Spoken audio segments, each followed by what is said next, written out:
안녕하세요, 김호준입니다. 매년 여름이면 반복되는 폭염, 전력 예비율 바닥, 블랙아웃 우려, 기사가 올해는 없습니다. 작년 여름에도 예비율이 한 자릿수로 떨어졌다고 냉방기기를 가동한 채 문 열어놓고 장사하는 가게들을 지자체에서 단속하는 기사가 많이 나섰습니다. 그런데 올해 전기 수요는 지난해 최대 피크치와 차이가 없습니다. 그럼 왜 이렇게 전기가 남느냐? 산업통상자원부가 2년 전 예측한 전력 수급 계획상 2029년까지 예비율을 22% 확보하겠다고 했는데 올해 이미 30%를 넘었다고 합니다. 어떻게 이런 일이 벌어진 걸까요? 전력 수요 예측을 잘못해서 목표치를 12년이나 앞당겨서 초과 달성한 건가요? 아니면 그동안 전기가 부족하지 않은데 부족하다고 과장을 했던 건가요? 그것도 아니면 부족했던 건 맞는데 이해관계자들 때문에 부족분 이상의 발전소를 지은 건가요? 어떤 경우든 이건 그냥 전기가 남는다고 좋아할 일이 아니지 않습니까? 어떻게 12년치 예상을 잘못할 수 있는지, 아니면 부족하지 않은 걸 누군가 부족하다고 한 건지, 거기에 누군가의 이권이 연루됐던 건지 궁금하지 않으십니까? 저는 그게 알고 싶습니다. 김호준의 궁금증이었습니다. 시사인의 김은지입니다. 전기가 남는다는 거 오늘 뉴스 보셨어요? 네, 요새 좀 나오고 있더라고요. 네. 2년 전에 예를 들어서 후내년에는 전기가 남는다든가, 아니면 작년에 내년부터는 전기가 남는다든가, 그런 얘기 들어본 적이 없잖아요. 그렇죠. 새삼 듣는 이야기입니다. 네.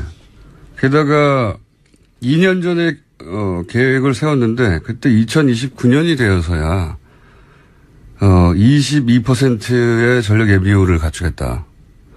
근데 올해 30%가 넘어요, 벌써.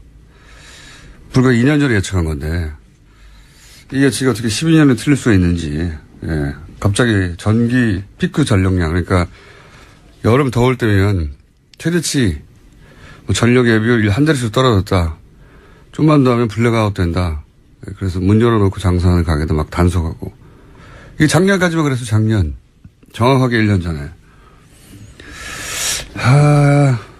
무슨 내막이 있지 않겠나 하는 의구심을 품을 수 있지 않습니까?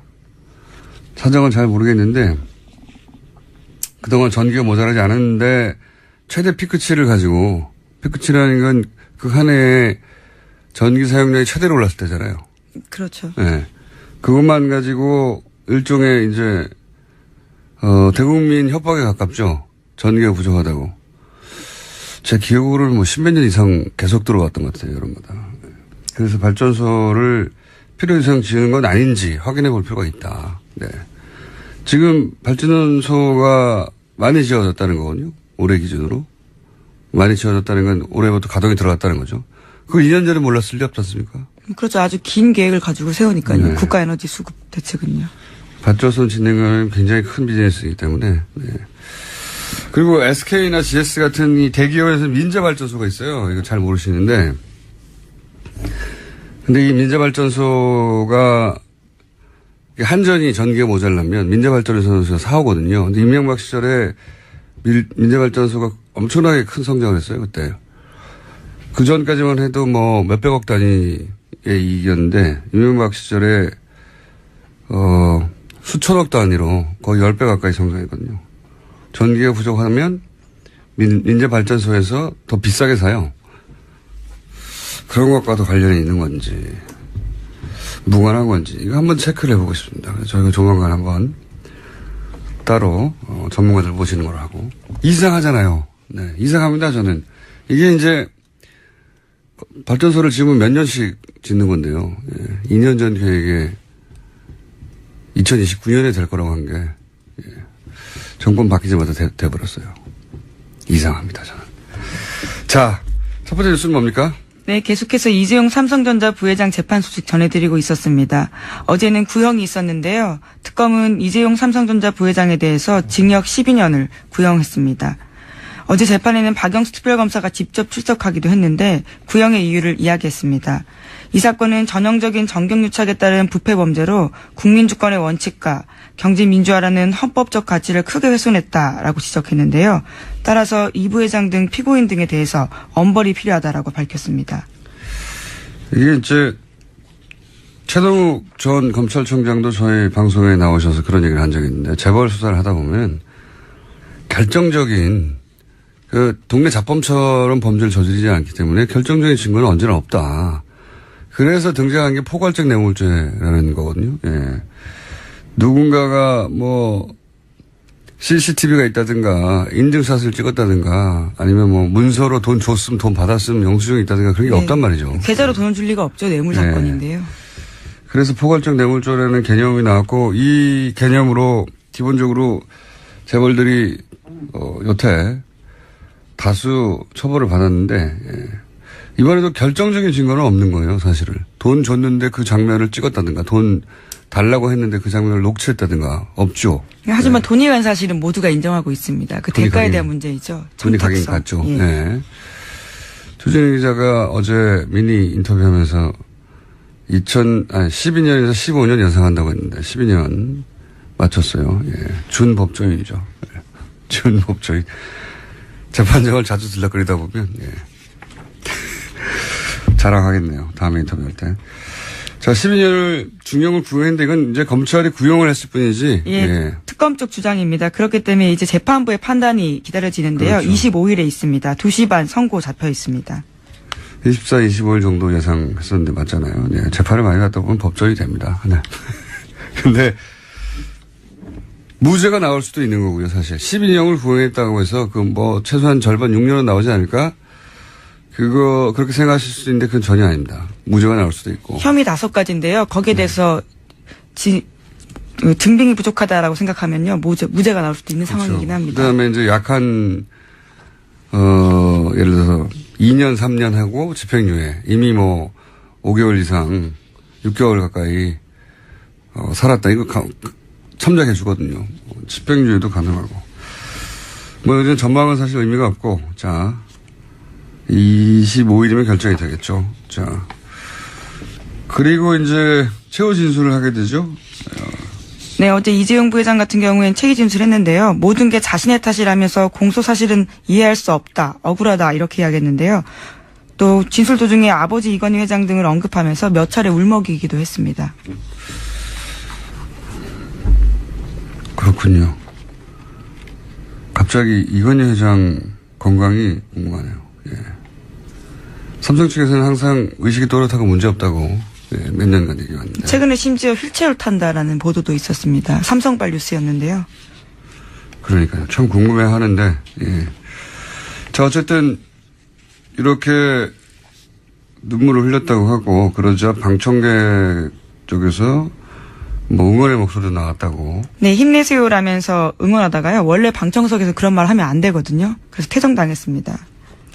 여기 이제 친박 단체들, 네, 친박 성향의 방청객들이 많다고 하는데 아무래도 이제 운명이 연결돼 있으니까 관심이 갈 것 같긴 한데 그 이재용 부회장이 영장 실질 심사 받고 결국 영장 기각돼서 나왔을 때 첫 번째 영장 기각됐었죠. 예, 그때 친박 단체가 그 앞에서 기다리면서 박수치고 태극기를 흔들고 성적이다 같이 앉아놨던 뉴스가 생각이 나는데 그때는 이 앞뒤가 전혀 안 맞았던 것이 당시는 초창기는 박근혜 대통령 강압에 의해서 돈을 줬다고 할 때거든요.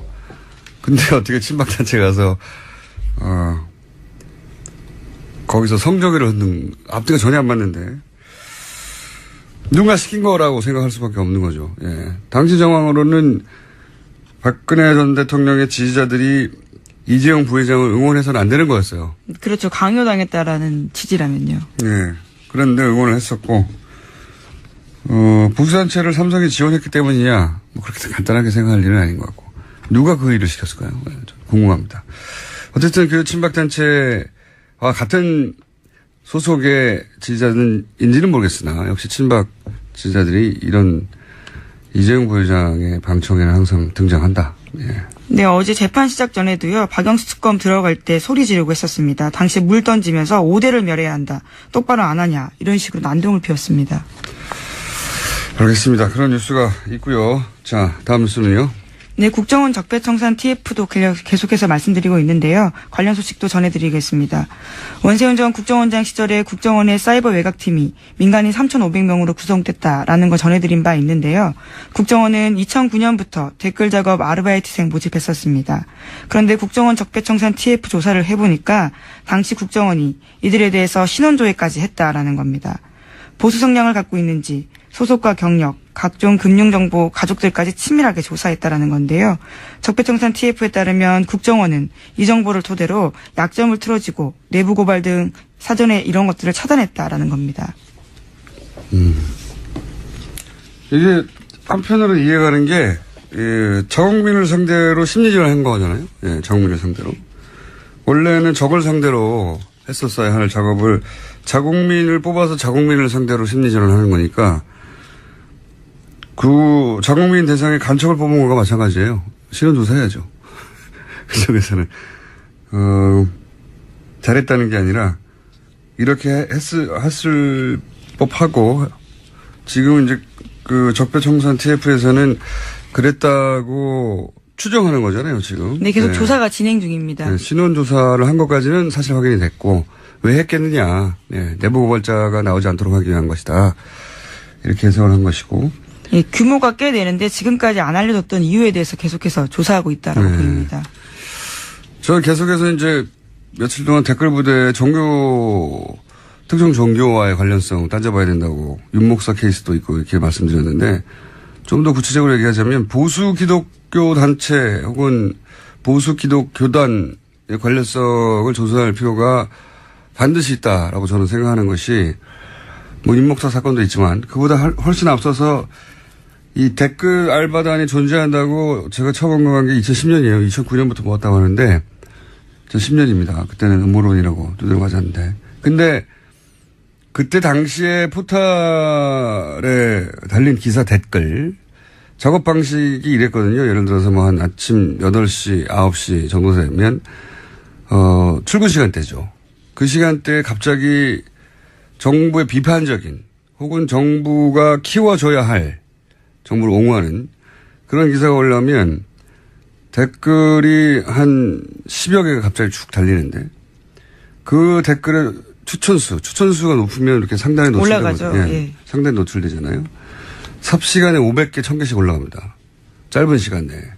그래서 1위부터 10위까지가 상위 노출되는, 지금 조금 방식이 바뀌었는데 상위 노출되는 댓글들은 전부 정부 찬양이거나 혹은 야당 비판 그 댓글로 다 뒤덮이는 거예요. 그런데 한 그룹, 이 그룹이 여러 개 있었다고 제가 판단했는데 논조가 조금씩 달라서 한 그룹이 달았던 댓글의 아이디들이 1위부터 10위까지 중에 대부분 기독교 관련 단어들이었어요. 예를 들면 개신교, 예를 들면 골고다 언덕이라든지 뭐 거룩한 밤, 아니면 길 잃은 양떼, 내 안의 천사. 너무 티가 나는. 하늘 정원. 예. 그런 식으로 누가 봐도 이건 기독교 관련된 그 아이디다 하는 게 한눈에 들어올 정도로 1위부터 10위까지를 장악했었거든요. 개신교, 개인 단위에서 개신교 신자거나, 최소한, 혹은 개신교 단체, 혹은 개신교 교단, 혹은 특정 목사와 관련성이 있을 가능성이 대단히 높다. 네. 저는 그렇게 생각하기 때문에 따져봐야 된다고 봅니다. 여기에 종교가 개입했다는 건 이건 또 다른 차원의 문제거든요. 네. 자, 제 생각은 그렇고요. 관련해서 지금 이 국정원 적폐청산 TF에서 간간히 나온 뉴스, 이 뉴스는 그 전까지는 들어본 적이 없는 뉴스인데 추정만 하는 게 확인되어 가는 건데 이제 또 관련 뉴스들이 있죠. 예? 그렇죠. 의혹으로 보던 것들이 다 국정원 발로 확인해 주기 때문에 이 뉴스가 가치가 있는 것들인데요. 또 국정원 적폐청산 TF가 분석한 것에 따르면요. 청와대 보고문건 13건 중에서 국정원 문건 제외하면요. 5건은 경찰 보고서라고 합니다. 그런데 여기도요. 야권 동향 정보를 수집하는 내용이 있다라고 하는데요. 경찰 보고서에는 국정원 문건처럼 2011년 12.6 재보선 전후로 야권 움직임이 담겨 있습니다. 이를테면 문재인 노무현 재단 이사장 주도의 혁신과 통합은 동력이 없다. 또 박원순은 지지율이 낮은 데다가 기부금 횡령 의혹까지 부각될 경우 승리가 어렵다. 이런 식의 내용들이 담겨 있습니다. 그러니까요. 경찰 IO 뭐 쪽에서 작성한 보고서일 텐데, 경찰도 사실은 정치권을 사찰해 왔다는 거죠. 네. 사정기관끼리의 경쟁도 좀 있었던 것 같고요. 네. 경찰이 문재인 주도의 혁신과 통합은 동력이 없다라는 보고서를 왜 했습니까? 자기들이. 예. 치안을 담당할 것인데. 박원순은 지지율이 낮다. 그래서 승리가 어렵다. 이거 왜 했습니까, 경찰이? 청와대로 올라간 보고서라는 겁니다. 예. 청와대, 국정원 뿐만 아니라 경찰도, 예, 이런 정치 개입을,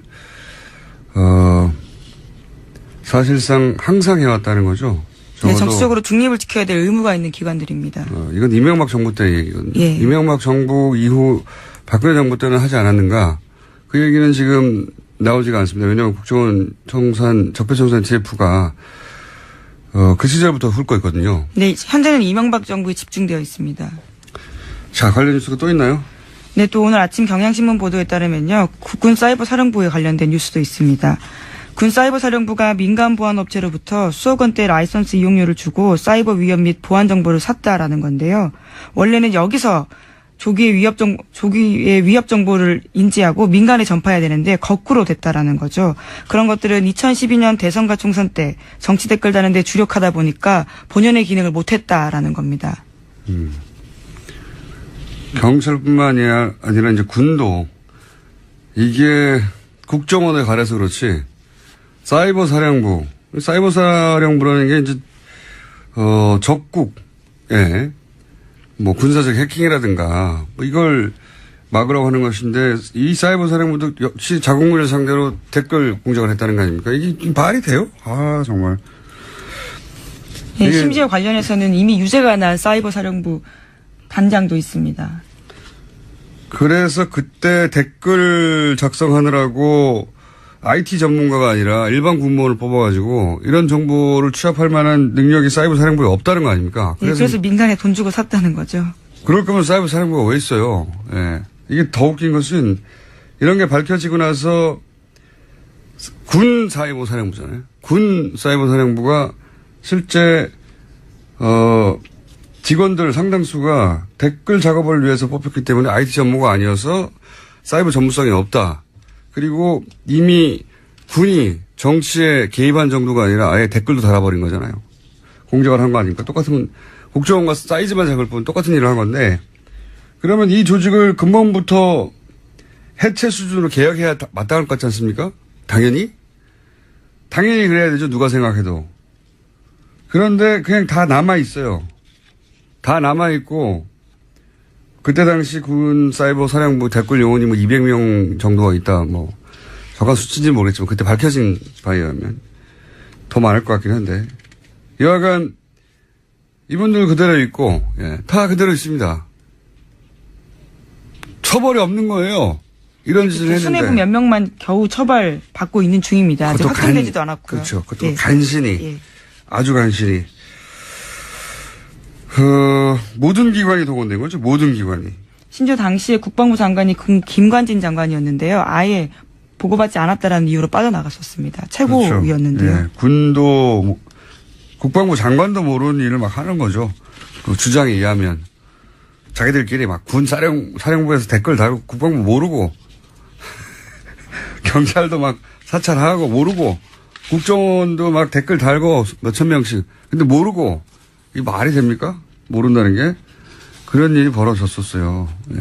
그런 일이 벌어졌는데 그래서 그 조직의 전문성이 떨어져서 실제 그 조직이 하라고 하는 일을 못하니까 민간단체에서 사이버 보안 정보를 사온다는 거 아닙니까? 참네. 할 말이 없어요. 군도 이랬다는 건. 망하는 나라 이렇게 하는 거지 이게. 그러니까 모든 조직이 동원됐다라고 볼 정도로요. 모두가 댓글 달고 있었다라는 겁니다. 모든 조직이 동원된 거죠. 예. 정권을 지켜야 하니까요. 정권을 지켜야 하니까. 그러니까 군이고 경찰이고 국정원이고 간에 당시 이때면 한나라당이죠. 2011년이면 예. 한나라당 뭐 지금 새누리당으로 이제 옮길 때죠. 예. 자유한국당 그 이후로는 이때 당시는 아직 새누리당이 되기 전이네요. 자유한국 같은 뿌리니까요. 새누리당, 자유한국당, 한나라당 집권을 연장하기 위해서 모두들 같이 흥신소 혹은 신분센터 역할을 했다는 거죠.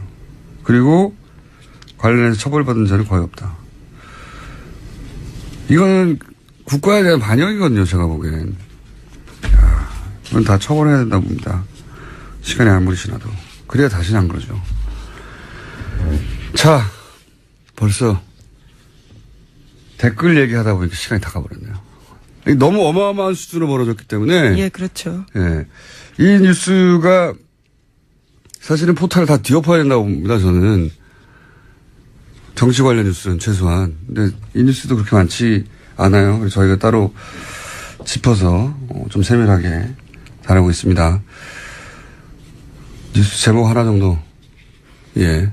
혹은 두 개 정도 하고 끝낼 시간인 것 같습니다. 네, 안철수 전 대표에 대한 출마가 여전히 갑론을박인데요. 국민의당 의원 10명이 안 전 대표 만나서 당대표 출마 철회해달라고 요청했습니다. 하지만 안 전 대표는요, 출마의 뜻을 굽히고 있지 않습니다.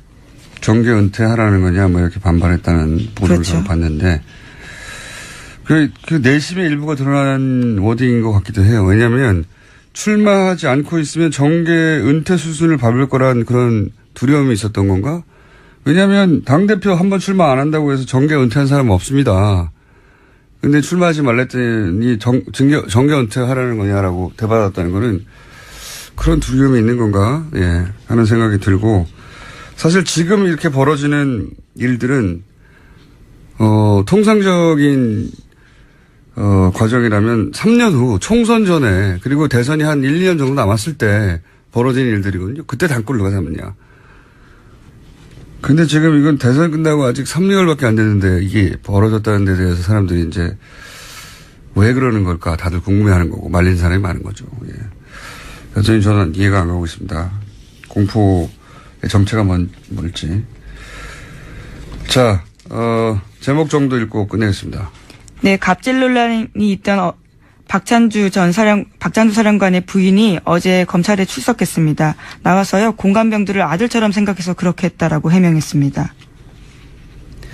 이거는 이제 성추행하고 나서 딸같이 생각했다고 했던 한나라당의 박희태 전 의장 워딩과 수미가 쌍관하고, 네. 알겠습니다. 이건 누가 조언했을까요? 이렇게 답하라고. 재미는 있습니다. 여기까지 하겠습니다. 시사인의 김은지였습니다. 감사합니다. 제임스 본드의 주제곡입니다. 상암동 본드. 국정원 고위 간부 출신으로 국정원 댓글 사건을 세상에 처음으로 폭로한 김상홍 씨 오늘도 나오셨습니다. 안녕하십니까? 안녕하십니까? 김상홍입니다. 이 댓글 사건을 처음으로 폭로하셨는데 5년이 지나서 이제 드디어 국정원 내 TF에서 이 댓글과 관련된 정보 일부가, 저는 일부라고 보는데, 네. 예, 일부가 이제 구체적으로 흘러나오기 시작했습니다. 네. 예. 그래서 처음으로 궁금한 것이 댓글 팀이 30개다. 네. 예. 그리고 뭐 3,500명이다. 이런 식의 이제 첫 보도가 있었습니까? 근데 그 보도가 이제 기자들이 보도해서 TF에서는 정확하지는 않다. 아직도 진행 중이고 30개 팀에 3,500명만 있었다는 건 아니다. 네. 그런 식으로 얘기를 하긴 했는데 우선 30개 팀 밖에 없었을까요?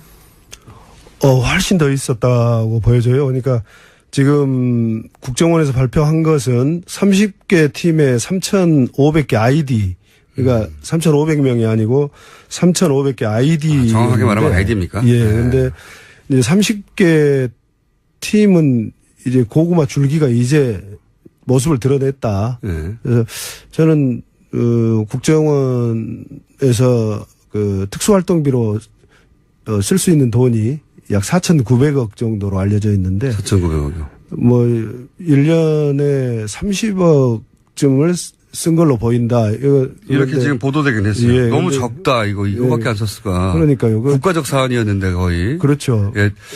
그 이명박 정권에서 정권적인 사안이었잖아요. 원장이 계속 관심을 보이고. 보수 정권 재창출이라는 네. 커다란 목표를 가지고 했는데 뭐 특수활동비에 10분의 1만 써도 약 500억쯤 되는데 그러니까요. 아마 300개쯤 팀이 되지 않았을까. 그러니까 우리 300개요? 그러면 민간인들이 일반인들이 이 다단계 업체를 해도 예. 금방 숫자를 확보해 나갈 수 있는데 맞습니다. 전문가들이 했는데 30개 팀으로 그쳤겠습니까? 저는 이제 조금 꼬리를 드러냈다. 출발선에 서실 분이지. 예. 300개 이상이라고 해야 그래야 말이 되는 거지. 30개는 그렇죠. 말이 안 되는 거다. 그렇지만 국정원 직원들이 직접 관리할 수 있는 팀이 한계라는 게 있지 않습니까? 저희들이 원래 약 대략 한 20개 정도는 개인이 한 사람이요? 예, 직원 한 명이 한 20개 정도의 협조망을 관리를 할 수 있어요. 그러면 아하. 이걸 지금 심리정보국 직원만 한 게 아니니까. 그렇죠. 심리정보국 직원이 했던 게 지금 파악된 게 30개 팀이라고 보는 것 같고. 그럼 거꾸로 얘기하면은 두 사람이면 커버가 가능하다는 그렇죠. 거예요? 그리고 이제 30개 정도는? 그렇죠. 더군다나 심리정보국 같은 경우는 협조망을 관리하는데 익숙한 직원들이 아니에요. 그래서 원래 이제 활동을 하던 직원들이 협조망을 이제 전문용어로 부식한다고 하는데. 부식이요? 예, 심는다는 거죠. 협조망을 그걸 심고. 국정원 내에서는 부식이라고 예, 합니까? 협조망을 부식하고 관리하고 하는데 익숙한 직원들이 이제 국내 정보를 하는 직원들인데 예. 수사국도 마찬가지고요. 그러면 그 직원들이 나가서 직접 지금 드러난 것 보면은 보안 각서를 진구를 했다고 그러는데 예. 보안 각서를 받게 되면은 일반인들은 굉장히 심리적 압박감을 느껴요. 그렇겠죠. 그래서 또 자기가 무슨 굉장히 국가 안보를 위해서 대단한 일을 하는 걸로 착각을 할 수도 있고. 예. 그래서 그러다 보니까 이제 그 국내 정보하는 쪽, 그다음에 안보 수사, 대공 수사하는 쪽에서는 또 다른 팀들이 많이 있을 거다. 그래서 지금 드러난 것은 정말 국정원 개혁위원회에서 발표한 것은 커다란 성과인데 예. 앞으로 더 드러날 것을 보면은 참 가슴 아프지만 흥미진진하다. 빙산일각에 불과하다 이 네. 정도는 30개 정도는 능숙한 직원이 하나에 20개 팀 정도 하니까 네. 능숙하지 않더라도 뭐 5개, 10개는 할 수 있겠네요. 그렇죠. 예. 그러면 심리 전담국 직원만 따져도 만약에 5개씩만 했다고 해도 몇백 개 아닙니까? 그렇죠. 약 70명이 나가서 하면은 예. 350개. 350개 팀을 5개만으로 한다 하더라도. 네. 그러면 30개 팀이 나왔는데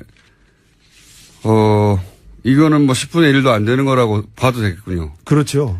원래 기본적인 국정원 직원들이 역량이나 하던 일의 패턴에 보자면, 예, 이거는 뭐. 그렇죠. 그건 정말 너무 적은 숫자입니다.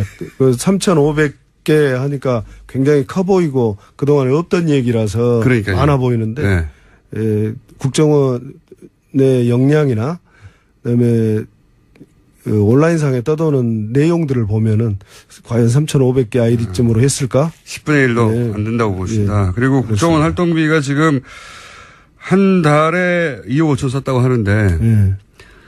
너무 적다고 계속 저희도 생각하고 있었거든요. 그렇죠. 예. 너무 적은 돈이죠. 너무 적은 돈이거든요. 예. 정권을 놔두고 자기들이 총력을 다했는데 한 달에 2억 5천 3억을 쓰겠습니까? 250억을 써도 모자라지 않습니까? 그렇죠. 예. 예. 그렇습니다. 이것도 역시 그러면 지금 국정원 TF가 밝혀내고 있는 건 그나마 자료가 남아 있는 일부군요. 그렇습니다. 그리고 자료가 남아 있고 또 이제 개인들 직원들 일을 했던 직원들을 조사를 했을 텐데 현직 직원들이 이게 드러나면은 처벌받을 것을 두려워해서 아마 많이 감추고 있고 또 다른 직원은 조사하는 직원도 끝까지 밝혀내는 것이 추궁하는데 지금 조금 한계는 있을 겁니다. 국정원 내에서 하다 보니까. 그렇죠. 예. 이게 그 국정원 관련은 그게 어렵습니다. 국정원 내에서 국정원 직원이 다른 직원을 상대로 조사하다 보니까 항상 내부에서 이게 끝나고. 네. 그런데 또 국정원이라는 조직 자체가 외부에서 들어가서 확 다 털어버릴 수도 없는 데잖아요. 근데 지금 외부에서 들어간 게 국정원 개혁위원회 예. 정혜구 위원장을 중심으로 들어갔는데 그분들은 조사를 잘 모르시잖아요. 그래서 결국 조사는 내부 직원들이 해야 되니까 거기에서 한계가 좀 있을 겁니다. 자, 그런 한계가 있긴 있다는 전제하에서 얘기를 해보자면 당시에 국정원만 했느냐. 오늘 저희가 브리핑에서 했는데 군 사이버 사령부도 등장을 했거든요. 네. 군 사이버 사령부가 당시 댓글 다는 직원들을 뽑다 보니 전문성이 떨어져서 정작 사이버 사령부가 했었어야 할 해킹 정보들은 민간 업체에서 사온다 뭐 이런 뉴스였는데 네. 그런데 이제 사이버 사령부는 그렇다면 독자적으로 댓글을 달았겠는가. 이 사이버 사령부를 국정원이 지시한 건 아닐까. 왜 그렇게 생각할 수밖에 없냐면 댓글을 단다는 건 기조가 있거든요. 네. 중구난방으로 몇천 명이 움직여봐야 아무 도움이 안 돼요. 그렇습니다. 예. 네. 하나의 일관된 흐름이 있어서 여론이 이렇구나 하고 착각을 불러일으켜야 되니까 지휘를 해야 되거든요. 네. 제가 군을 평가자로 하는 것은 아닌데 댓글은 금방 우리 공장장님 말씀하신 대로 어떤 일관된 기조하에서 그렇죠. 또 정치 상황을 냉철하게 분석을 하고 분석된 결과를 토대로 자기들한테 유리하게 작성을 해야 되는 거거든요. 그렇죠. 보도의 작업입니다, 사실은. 군은 할 수 없습니다. 그걸 더군다나 사이버 사령부의 역량으로는 네.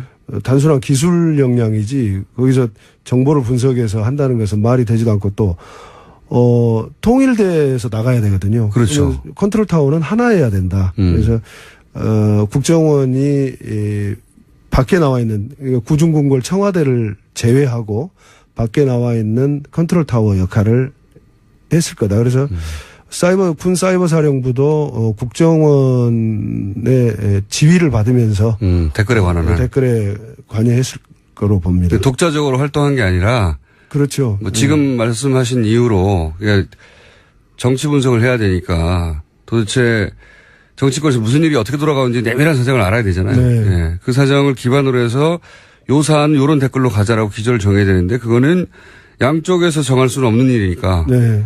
국정원이 정했을 것이고 국정원이 정하면 그걸 사이버 사령부가 실행했을 것이다. 네. 그래서 그때 이제 댓글 사건을 제가 폭로한 이후에 국정원이 난리가 났어요. 그래서 국정원 감찰실이 그 심리정보국 직원들 차 트렁크를 막 뒤지고 했는데 그 와중에 그 논지가 몇 장이 발견이 됐다고 그러더라고요. 논지라 하면 논지가 이제 지령문이죠. 댓글을 이렇게 달아라. 아하.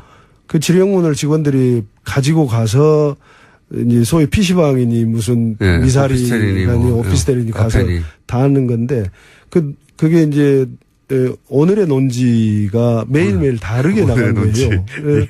그래서 그러면은 논술학원인가요? 그렇죠. 그래서 그런 걸 군 사이버 사령부에도 똑같은 형태로 가서 달렸을 거다. 사람을 놔두고 교육을 시킬 수 있는 건 아니잖아요. 그래서 논지를 제공해 주면은 거의 유사하게 다 달렸기 때문에. 그러니까요. 예, 그래서 그때 직원을 논지를 휴대하고 나가던 직원을 조사를 해서 했는데 경고 처분에 그쳤다라고 그때 들었었어요. 그렇게 해서 실제 구체적으로 달린 댓글 저도 사실 기억하는 것들이 많이 있는데 예를 들어서 이게 야당 비판 아니면 정부 찬양이거든요. 네. 딱 두 가지입니다. 두 가지인데 중간중간에 이제 지역 감정을 자극하거나 북한에 대해서 공격하거나 그런 게 있긴 하지만 주로 야당 비판, 정부 찬양인데 혹시 이것은 국정원 댓글 작업이 틀림없는데 그때는 사람들이 몰랐을 테지만 구체적으로 이런 것은 댓글 작업이었다라고 지금 말씀해 주실 수 있는 사례가 없습니까? 사례? 원세훈 원장이 2009년 2월에 취임한 이후에 이제 본격적으로 네. 자기가 말하는 대남 심리전 네. 댓글 작업이 시작이 됐는데 처음에는 정부 홍보로 시작을 했던 것 같아요. 홍보로 처음에는 예, 그래서 비판이 아니라. 네. 이거 이제 홍보 정도가 좀 지나쳐서 2010년도 보면은 이제 기억하실지 모르겠는데 오늘의 유머라는 사이트에 네네. 왕 시리즈라고 네. 게재가 됐었어요. 왕 시리즈요? 시리즈가 뭐 신영웅 시대 그래서 당시 이명박을 무슨 버스왕 버스 문제를 해결했다 해서 네, 버스왕이라는 버스왕. 모양이에요. 또 철도왕은 철도 특이하게 1부부터 7부까지 했었어요. 그래서 그때 뭐 철도 파업 네, 철도 파업을 본인이 해결했다는 거예요. 모든 철도왕. 걸 결국은 난관에 봉착한 여러 가지 문제를 예. 이명박이라는 영웅이 탄생해서. 해결했다. 그래서 좀 약간은 우스꽝스러우면서도 국민들 마음속에 슬그머니 스며들게 하는 그런 전략으로. 근데 그걸 보면은 굉장히 분석이 현 상황에 대한 분석이 정확하게 되어 있고 구성도 아주 기승전 이명박으로 되어 있는 국정원이 아니고는 할 수 없는 그러면 예. 왕 시리즈가 뭐뭐 있습니까? 굉장히 많았죠. 뭐 버스왕, 철도왕, 버스왕, 뭐 치안왕, 치안왕, 본인이 또 외교를 잘했다 외교왕, 또 구출했다 해서 구출왕. 구출왕은 뭡니까? 무슨 어디 갇혀 있는 것을 본인이 구출했다는 거예요. 또 심지어는 치안왕은 어디에 무슨 경찰에서 해결하지 못하는 것을 본인이 나서서 질책을 하고 했더니 출동해서 질책하고 네. 그 문제가 해결됐다. 해결되고 이런 정말 웃지 못할 초반에는 그러니까 정권 찬양을 해야 되는데 일반적인 방식으로 뭐 기사를 통해서 하는 것은 별개이고 예. 온라인상에서 작업을 하려면 약간 유머스럽게 예. 약간 이렇게 희화하면서도 그 안에 내용은 굉장히 구체적으로 예. 이 모든 게 다 이명박 대통령의 은공이다. 그렇죠. 업적이다. 왕이다. 예. 왕이죠. 그래서 왕 시리즈를 국정원에서 누군가 개발해가지고 그거를 인터넷 게시판에 막 뿌린 거군요. 예. 무척 많이 돌아다녔어요. 네. 심지어 무슨 I love soccer라는 그런. 예, 전혀 다른 축구 예, 예. 동호회인데. 그러니까 취미로 들어가는데도 전부 했고.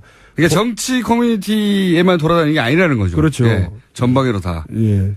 그걸 한 사람이나 그걸 보고를 받았을 텐데 보고받은 이명박 씨나 참 수준이 비슷했던 것 같아요. 카카를 왕으로 만들었습니다. 네, 그렇죠. 예를 들어서 소말리아 해적 인질 구출 작전 네. 성공했다 그러면 구출왕이죠. 네, 오늘의 논지 구출왕 예. 쫙 뿌리고 예. 유치하네요. 또 한 가지는 제가 이제 며칠째 반복 얘기하고 있는 건데 뭐냐면 제가 이제 저도 2010년 초반에 이게 틀림없이 조직적인 댓글 작업이다라고 생각하기 시작했거든요. 그전에는 없던 현상들이 저는 왕 시리즈를 몰랐습니다만은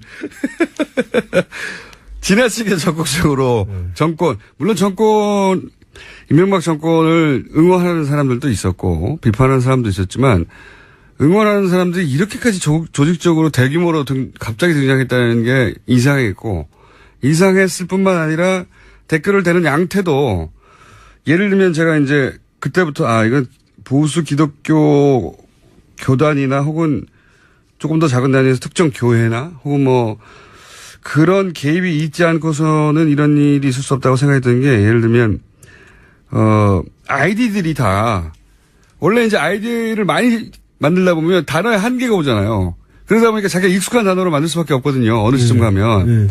근데 거기 보면 골고다의 언덕이니 개신교 꼭 골고다의 언덕이 개신교만 적용된다고 할 수는 없지만 딱 보면 이게 하늘 정원 뭐 하여튼 네. 개신교 관련된 기독교적인 단어들이다 아이디가 하는 게 한눈에도 보이는 근데 자기들이 들킬 거라고 생각 안 했던지 아이디를 만들 때는 그런 아이디를 만들어서 작업하는 걸 제가 많이 봤거든요. 예, 이명박 정부의 인사의 기조가 예. 고소영이었잖아요. 고소영. 고려대 소망교회 영남. 그 중에 이제 한 축을 차지했던 게 소망교회. 네. 이제 다시 말해 이제 보수 기독교계가 동원이 가능한 인사에서 소망교회 출신들이 많이 등용이 되다 보니까 애국심으로 이렇게 포장을 할 수가 있었죠. 그래서 국정원과 보수 기독교계가 연결되는 그 정점에는 이명박이 있는 거죠. 이명박을 매개로 해서 국정원과 보수 기독교계가 협업할 수 있는 협업한 것이 사실이군요. 할 수 있었다고 봐요, 저는. 그때는 분위기가 전부 다 우리 무슨 이명박 장로님은 무슨 서울시도 하늘에 봉헌하고 막 그랬었잖아요. 네, 그렇죠. 그래서 충분히 가능한 얘기다 그렇게 보입니다. 또 한 가지는 제가 또 평소에 가지던 궁금증인데 보수 동객들 있지 않습니까? 네. 보수 단체들을 지원한다는 얘기가 나오는데 그 활동 내용을 보면 저 사람은 저 정보를 국정원을 통해서 얻지 않았을까 하는 뭐랄까요? 개인이 그냥 인터넷에서 글을 쓰고 하는 것으로는 얻을 수 없는 정보를 기반으로 얘기를 한다. 네. 이런 생각을 하게 하는 사람들이 꽤 있었어요. 있었죠. 네. 네. 네. 아시죠? 그렇죠. 그분들 모 선생님 또 정모 여사님인가 그분도 있고 근데 그분들 또 국정원으로부터 정보를 또는 직접 받든지 그렇지 않으면은 한번 돌려받든지 하고 단체를 전부 지원을 국정원에서 많이 보수 단체를 그건 했기 드러났죠. 때문에 개인들이 활동을 하면서도 보수를 표방하고 하면서는 나는 왜 지원해주지 않느냐라고 하면서 지원받았을 거로 저는 생각을 하고 있습니다. 추정하신다고. 네. 네.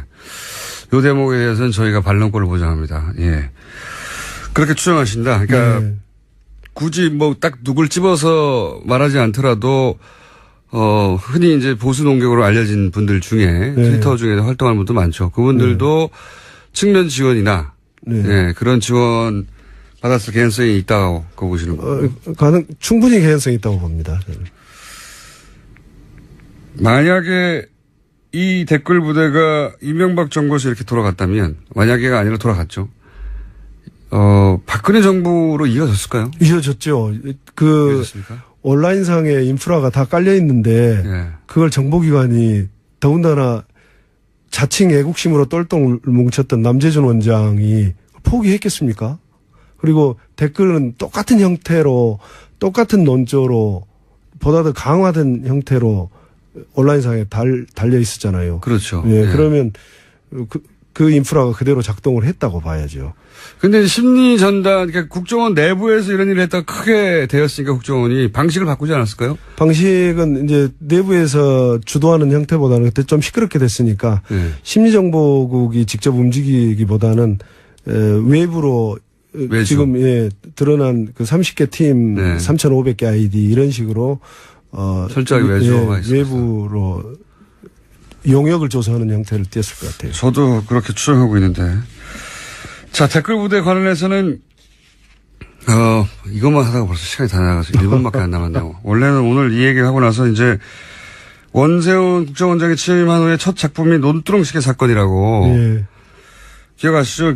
노무현 대통령이 서거하기 직전에 권양수 여사가 박연차 전 회장으로부터 명품 시계를 받았는데 네. 수사가 시작되자 논두렁이 벌었다. 예. 라고 하는 것이 당시로는 검찰이 흘린 정보다 예. 했었는데 이제 최근에 당시 수사검사가 아니다. 이인기 부장인가요? 예. 네, 이인기. 그게 아니라 국정원이 한 거다. 언론 플레이를 이런 얘기를 했었죠. 그럼 과연 국정원이 언론 플레이 했느냐 이 얘기를 오늘 해보려고 하는데 결론부터 먼저 말씀해 주시자면 왜냐하면 시간이 없으니까 언론 플레이를 했겠죠. 그리고 그 언론 담당만 한 게 아니라 법조 담당, 언론 담당 개별적인 이제 정보를 수집하는 거고 그걸 종합해서 나가야 되거든요. 그렇기 때문에 국정원 수뇌부가 전부 다 회의를 통해서 결정하고 내보냈을 거다. 그렇게. 요 자세한 내용은 다음 주에 다루겠습니다. 눈두렁시계 사건. 오늘도 재밌었습니다. 감사합니다. 네, 상암동 본드였습니다. 저희 방송에서 나라 걱정을 하다가 어느 날 당대표가 되어버리신 이혜훈 대표에 의해서 현재 당사일 2위입니다. 네, 당사일 2위.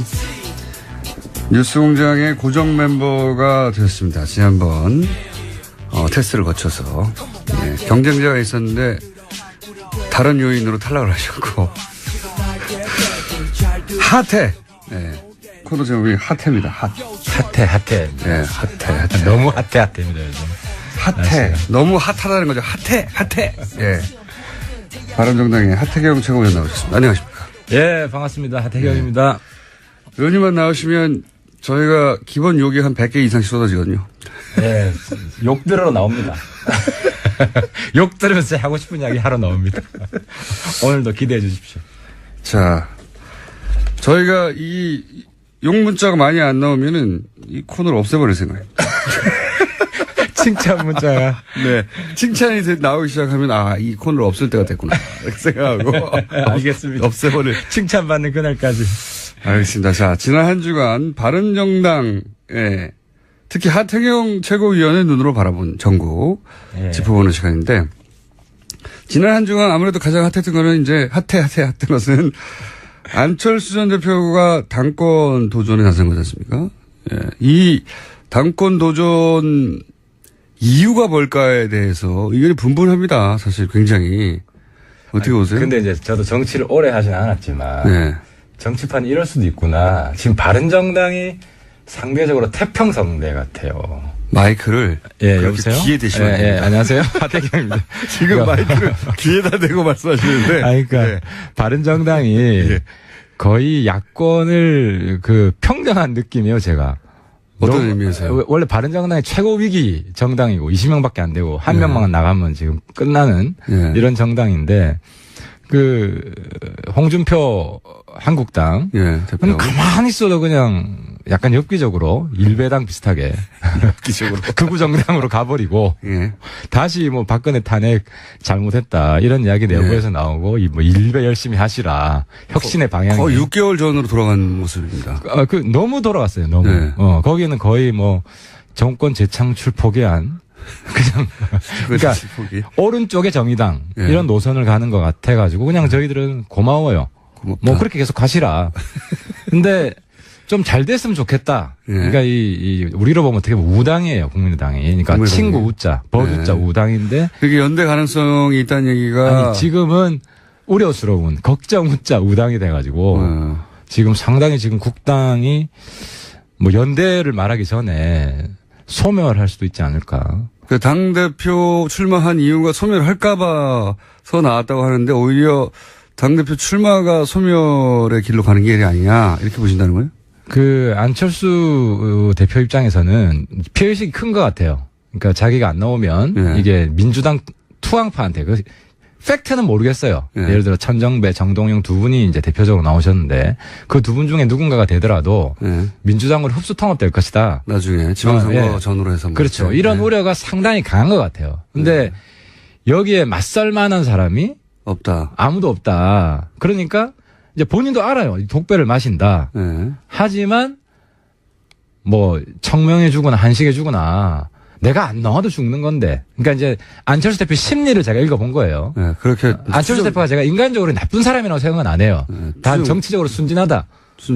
정치적으로 좀. 그건 정치 초년병한테나 할 얘기지. 이제 대선을 2번이나 지났는데 순진하다고 말하는 게 맞나요, 표현이? 아직은 조금 그런 것 같아요. 제 말은 그걸 순진하다고 말할 수 있고 어리숙하다고 말할 수도 있고 모자라고 말할 수도 있고 똑같은 현상을 두고 정치 신인이면 순진하다고 할 수 있는데 이제는 그렇게 말하기는 대선 후보를 공당에서 쪘는데요. 이게 좀 안철수 대표가 좀 애매한데요. 그러니까 이제 정동현, 천정배 두 분 보면 약간 올드 보이고 노회할 것 같고 이 좋은 측면과 나쁜 측면이 다 존재하잖아요. 근데 안철수 대표는 올드해 보이진 않아요. 아직까지. 느낌이. 근데 단 좀 정치적으로 좀 막 가는 경향이 있는 거 아니냐. 막 가는 경향이 있는. 그러니까 이게 일종의 지금 경선이 아니라 제가 볼 땐 내전이거든요. 예. 골육 상쟁. 거의 6.25랑 똑같아요. 결국 분단으로 갔듯이 분당으로 갈 수순으로 보인다. 어쩌면 분당을 하려고 하는 거 아닐까요? 이 기회에 물론 이것도 뭐 순전히 추정이고 그렇긴 한데 이 기회에 호남계들과 결별하려고 일부러 그러는 거냐라고 할 정도로 격렬하잖아요 지금. 그런 것 같아요. 그러니까 결별 수순을 밟고 있는 거고. 근데 결별의 방식이 거기 비례의원이 많잖아요. 예. 비례의원을 누가 획득하느냐. 그러니까 13분이나 되기 때문에 예. 예를 들어 이제 바른정당하고 비슷하죠. 바른정당에 사실상 유승민 후보가 되면서 예. 유승민 주도의 당이 되니까 사실상 김무성 대표랑 함께하던 13분이 홍준표 밑으로 갔잖아요. 예.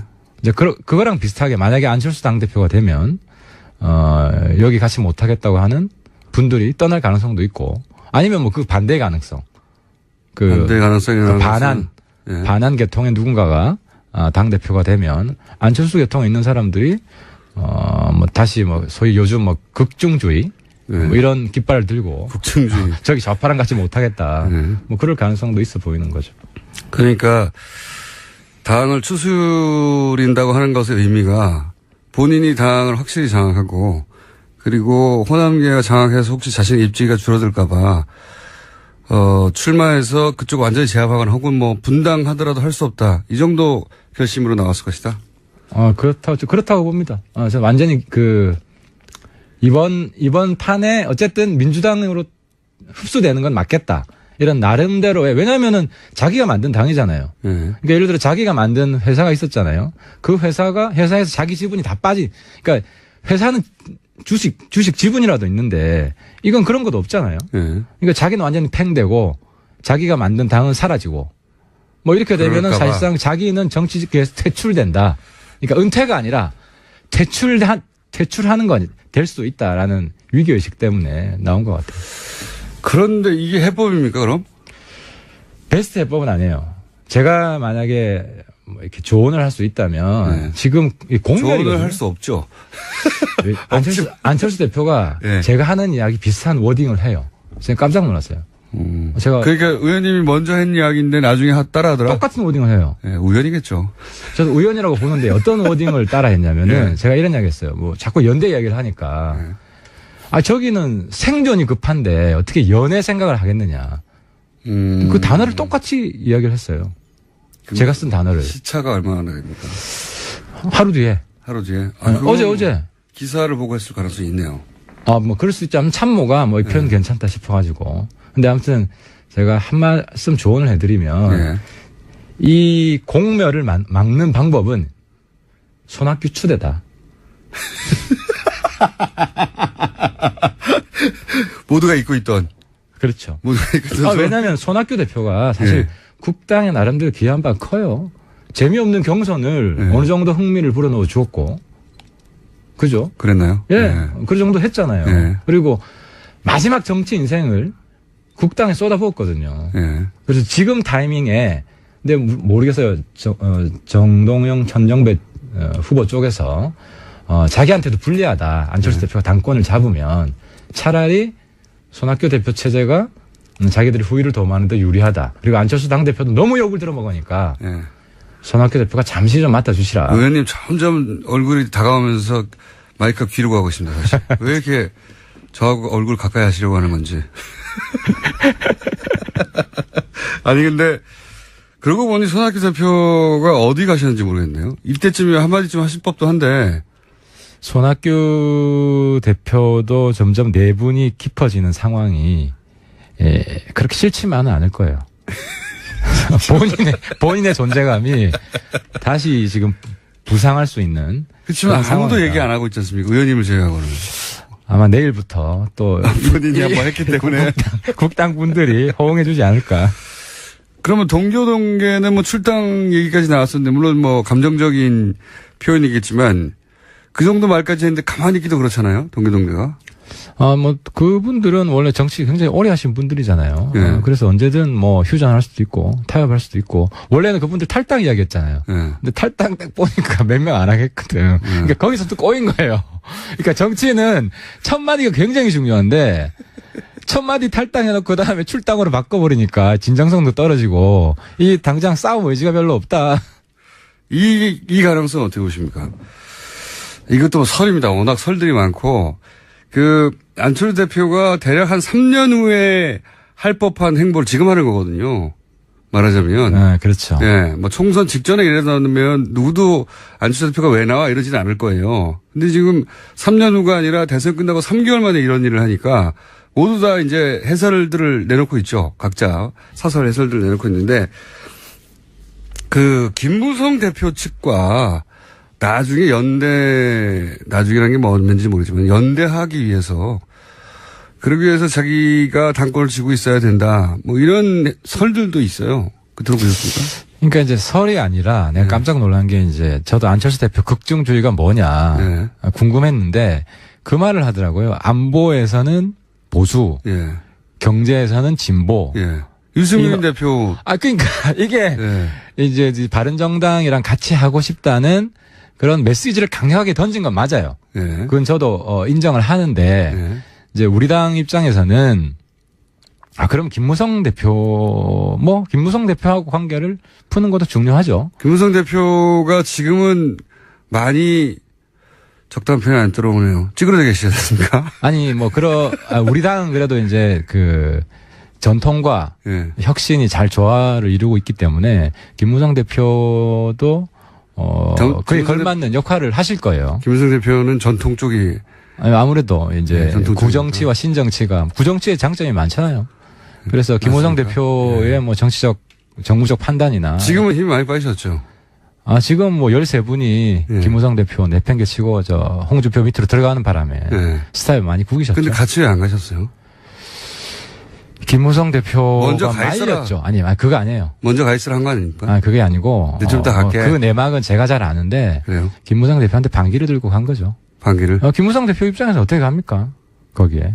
아니, 그러니까 지금 당시 그런 얘기도 있었지 않습니까? 대선 후에 유승민 대표가 지지율을 그렇게밖에 못 받으면 결국 당은 없어질 것이고 먼저 가 있어라 내가 나중에 갈 테니까 지금은 싸놓은 척 하자. 이거 아니었어요, 혹시? 그게 아니고 좀 전반적으로 무기력해져 있는 상태였어요. 그 멘붕이었어요. 김무성 대표.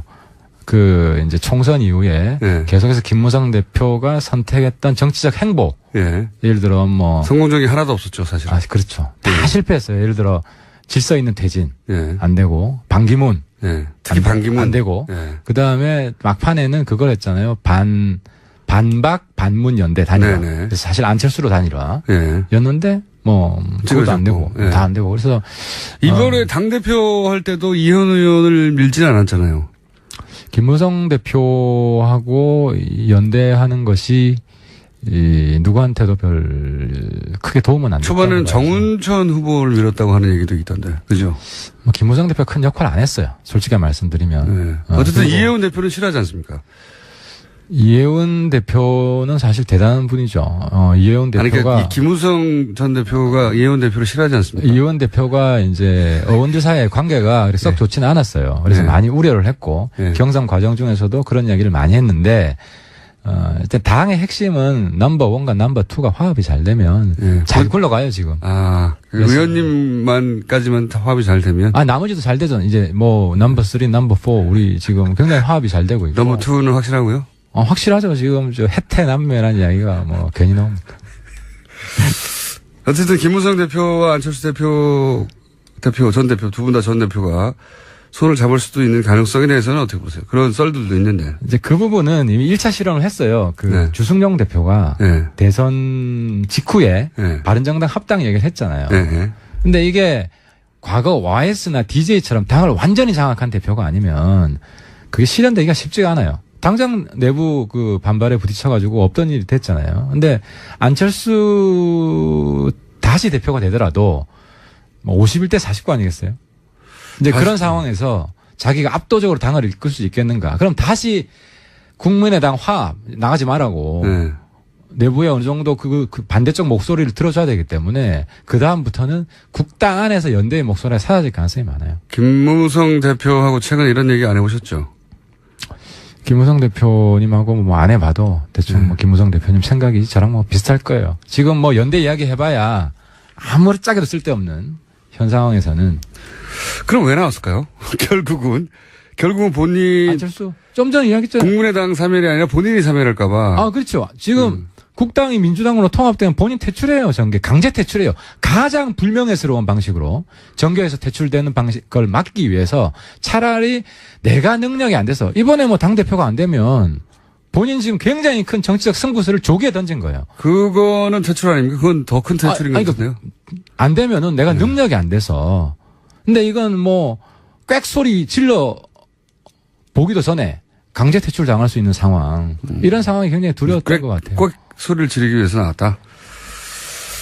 또 다른 가능성은 전혀 없습니까? 뭐 저는 그런 가능성도 몇 가지 있긴 하는 것 같은데 오늘 할 얘기는 아닌 것 같고. 어쨌든 이게 국민의당에는 커다란 위기인데 바른정당에는 어떻습니까? 이 사안을 바른정당 의원들 어떻게 바라보고 있어요?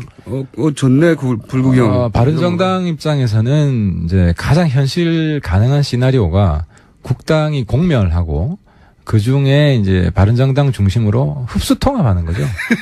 의원들이 개별 입당하고. 왜냐하면 국당도요. 네. 큰 대주주가 없어요.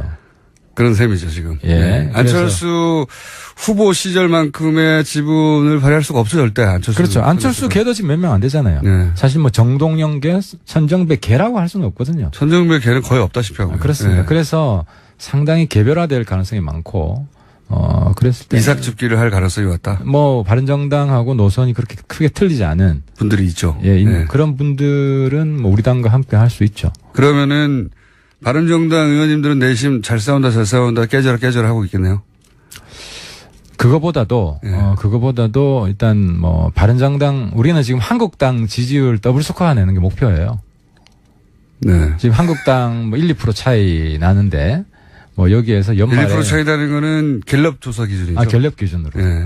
근데 이제 그게 뭐 좀 더 정확하다고 저희들은 보고 있고 단순 ARS보다는 그러면 뭐 연말쯤 지금 완만한 상승세예요. 네. 느리지만 두 자릿수가 지난주 처음 찍었죠. 네, 처음 찍었어요. 10% 찍었고 출발 직후에 한 17, 18 정도 나왔다가 한 자릿수 계속 하다가 갤럽 기준으로는 지난주에 처음으로 10%인가요? 그렇습니다. 네. 이제 기울기가 완만하긴 한데 뭐 거의 새 지도부 등장하고 한 달? 본인도 새 지도부기 때문에. 그렇죠. 한 달 정도 됐는데 두 자리 찍었기 때문에 뭐 한두 달 지나면은 한 15%대 올라가지 않을까. 아무 목표입니다. 아무 근거는 없이. 최근에 어쨌든 국민의당 사태는 즐거운 마음으로 보고 계시군요, 다들. 뭐, 당 입장에서는 어쨌든 이 기회에 우리가. 죽자. 일치월장해야 된다. 도약해야 된다. 지지율을 팍 올려야 된다. 그래서 뭐, 잔뜩 지금 열심히 하려고 노력하고 있습니다. 알겠습니다. 국민 남의 불행이 이제 바른정당의 행복인 상황이고요. 저건 어떻습니까? 바른정당이 치고 올라갈 기회가 몇 번 있었어요, 사실은. 아시다시피. 그럴 때마다 당내에도, 바른정당도 당내가, 뭐랄까요, 균일하진 않지 않습니까? 정치적 색깔이나 지향이나, 거기 보면 전혀 정반대의 목소리도 사실은 원내대표하고 당대표하고도 예를 들어서 댓글 사건만 가지고도 이혜원 대표는 이건 큰 문제라고 지적을 한다면 원내대표는 이게 이제 정치 공작 아니냐, 지금. 정치 보복성. 정식 음모가 있다, 혹은 뭐 의도가 있다, 이런 식으로. 그 댓글 수사에 대해서, 마음에 안 들어 하는 거죠. 예. 이건 이제 결국 이명박 대통령까지 가는 거 아니냐라고 하는 친이계들의 우려가 있는 건데, 그렇게 의견이 갈려 나오면 그 중에서 듣기 싫은 소리가 기분을 상하게 하니까 당연히, 바른정당 역시 안 되겠어. 댓글 사건 같이 명백한 사건에 대해서도 이렇게 그렇게 나오거든요, 반응이. 이게 뭐냐고. 그러니까 이제 바른정당이 이 초기에 한 18, 9% 올라갔을 때 가장 지금 가슴 아프게 생각하는 게 18세 투표권. 그리고 공수처 문제. 우리가 이제 사실 통과시켰다가 뒤집혔죠. 그러니까요. 뒤집히면서 저게 새로운 보수당 맞느냐, 혁신 맞느냐 이래가지고 이제 확 꺼졌죠. 확 꺼졌죠. 거기 플러스 단일화 얘기하니까 결국 똑같구나. 자유한국당과 바른정당이 결국 단일화 할 거구나. 그렇죠. 안 했지만 그렇죠. 할 거구나는 인상이 드는 순간부터 지금 잠깐 헤어진 거지 곧 합칠 텐데 뭐 이러면서 지지를 확 꺾이잖아요. 그래서 지금 사실 저희들이 뭐 보수 적통 경쟁 이 말도 저는 별로 안 좋아해요. 지금 갈수록 한국당하고 우리는 지지 기반이 다르다.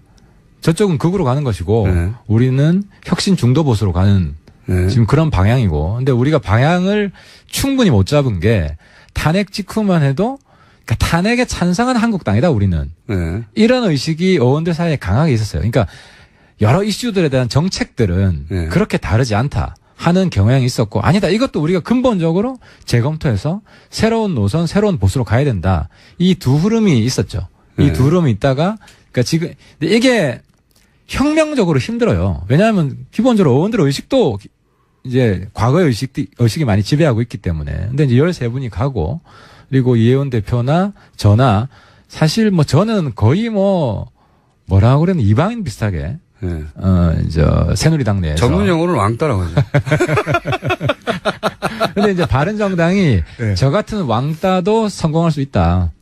치고 올라갈 수 있다. 이런 가능성을 보여줬고. 여기 아직 100개가 안 됐어요. 그러니까 예를 들어 제가 지금 바른정당의 비전을 주도하고 있거든요.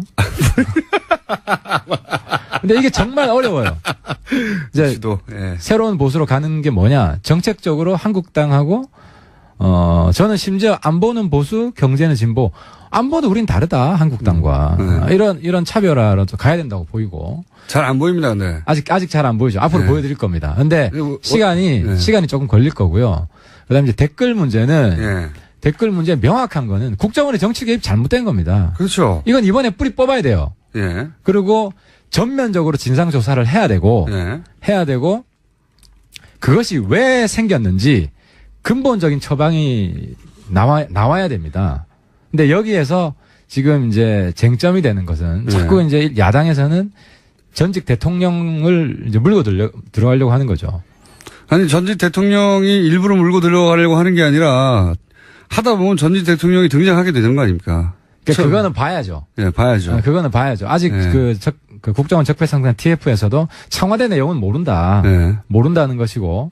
그럼 MB가 알바들 조직해서 댓글 열심히 써. 그렇게 지시를 한 거냐. 대통령이 직접 알바를 고용하라고 하진 않았겠죠. 뭐 당연히. 그러니까 제가 대통령이면은 이런 얘기는 했을 것 같아요. 북한의 대남 심리전에 대해서 적극적으로 대응해. 뭐라 그러겠습니까?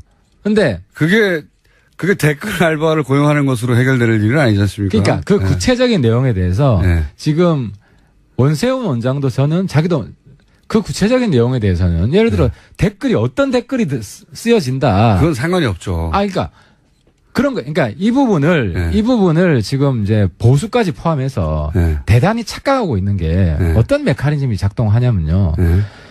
북한 통전부에 남조선 인터넷 댓글팀이 있어요. 그러니까 걔네들이 대남 심리전을 하는데 대남 심리전을 하죠. 열심히 댓글 써요. 그러니까 국정원에서 이걸 쳐다보고 있으면 이거 자기들도 그거는 해야 할 일이죠. 아니 그거를 하면 안 됐어요. 예. 그렇죠. 왜냐하면 이거는 민주주의의 대가다. 그러니까 북한 애들이 들어와서 댓글 쓰는 거나 해외에서 들어와서 댓글 쓰는 거나 심지어 저는 중국에서도 댓글 쓸 수 있다고 봐요. 근데 북한 애들이 댓글 쓰는 건 뭘 쓰는지 아세요? 말씀해 주십시오. 그 김정은 찬양 댓글 쓰는 게 아니고요. 그러니까 남남 대결을 위해서 한국의 야당, 과거 MB 박근혜 집권 때, 지금도 그렇고 한국의 야당과 제야단체, 반정부 단체, 이런 단체들이 하는 이야기를 북한 애들이 댓글을 써요. 아이디 추적해보면 북한 애들이에요. 근데 문제는 국정원에서 대단히 오판을 한 게 북한 애들이 이런 댓글을 쓰니까 예를 들어 한미와 FTA 반대한다. 그죠? 광우병소 우린 못 먹겠다. 그러니까 여기에 대한 대응을 해야 된다는 강박 때문에 이게 정치 개입이 돼버린 거예요. 그게 이제 국정원 사이드에서 이해해주면 그렇고요. 근데 생각해 보시면 북한 쪽에서 예를 들어서 댓글을 달았는데 그것이 뭐 정부의 정책에 반하거나 혹은 뭐 친북 성향을 가지고 있는 일부 단체를 뭐 지지하는 글을 썼다고 쳐요. 그거를 대응하느라 본인이 지금 국정 댓글 사격이 났다라고 해서 해명이 안 될 것들이 너무 그러니까 많죠. 너무 많아요. 제가 말씀드리는 거는 네.